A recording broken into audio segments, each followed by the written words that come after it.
would like to thank Monsieur Guetta for making a very, very important remark about not putting the sign of equation between a country and the regime that has usurped power in this country and is oppressing its own population while carrying out wars of aggression against our neighbors.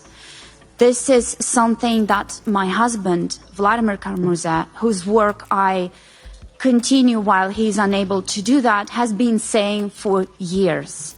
Please do not equate Vladimir Putin's government with the entire country. Please do not see the diversity of our country. Please see the faces of those people who are fighting for a better future. Please show solidarity with those who risk their freedoms and very often their lives. And yet again, we saw the proof of that. They risk that, everything they have, to show you that a different Russia is possible. And that you can step over your fears somehow, that you can, these people show us that there is something bigger than their fears, something bigger than life itself.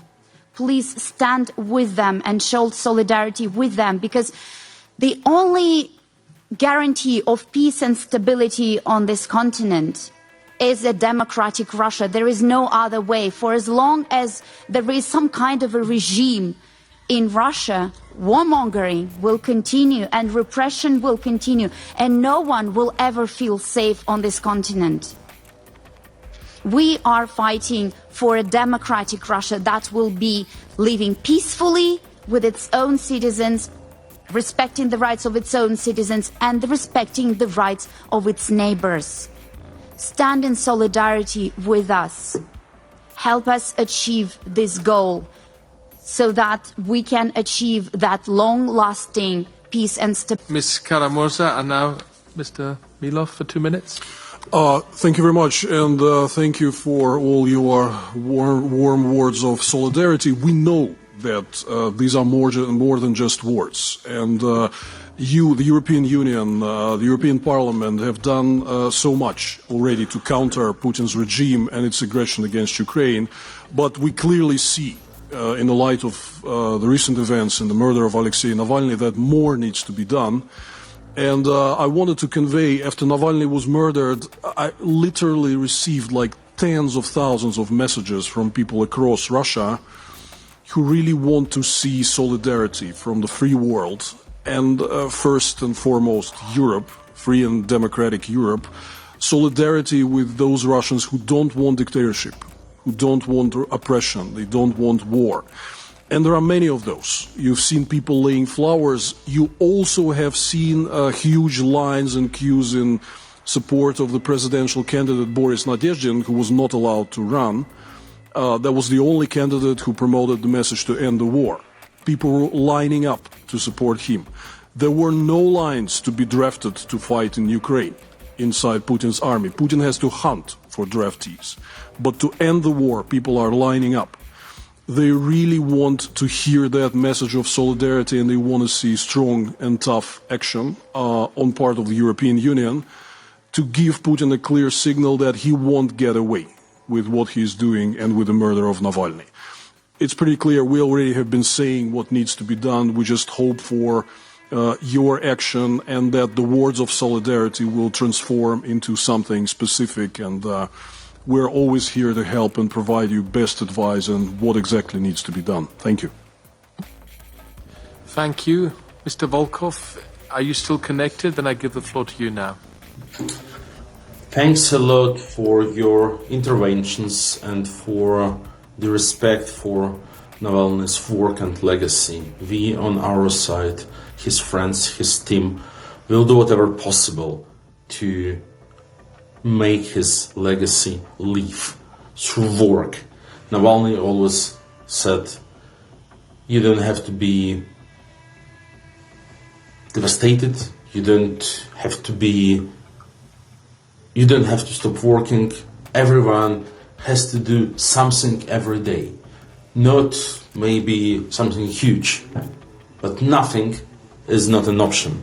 And we will continue to live and work by this principle. Vladimir already mentioned one important part of Navalny's political legacy, which is the None Against Putin political campaign in Russia. Brave people all across the country will come to polling places of the fake presidential election. Not to vote, not to pick one of the mock candidates in the fake election, but to present themselves, to show that they exist, while the propaganda pretends to make a point that they just don't exist, that they are a marginal minority, that everyone supports Putin. These people will take risks. There will be a lot of attempts to embarrass them, to scare them off. Probably we will see stories about, officers of conscription, officers responsible for conscriptions coming to this polling station and handing, draft letters to young men just coming to the election. And still people will show up. And they will show taking huge risks.